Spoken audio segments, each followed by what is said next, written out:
The ancient Mesopotamian vision of childhood was radically unlike our own today.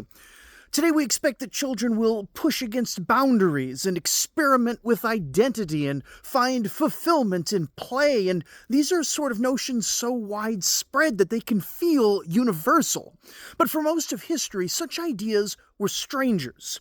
In the world of the Euphrates and Tigris rivers, childhood was thought of fundamentally as apprenticeship, a period of close observation, unwavering repetition, and steady assumption of inherited duties.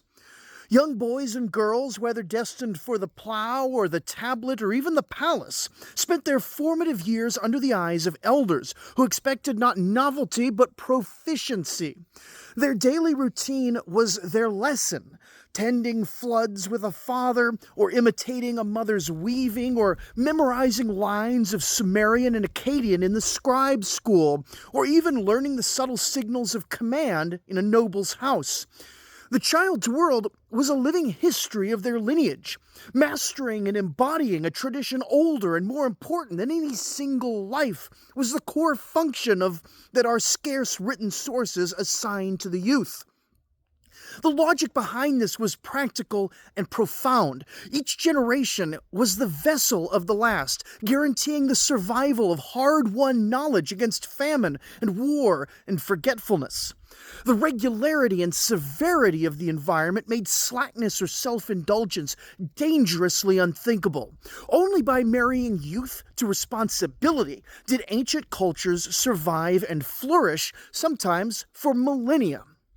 When we look for a modern parallel, we find that our childhood, framed by leisure and protected from consequence and defined as a space apart from adulthood, that's not a universal birthright. It's an outlier. It's an invention of relative prosperity and very recent philosophies. Most societies asked much more, much sooner, and remarkably, they seem to have largely got it from their children.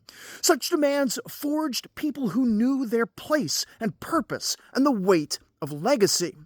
And if you want to learn more about our ancient ancestors, check out the Oldest Stories podcast.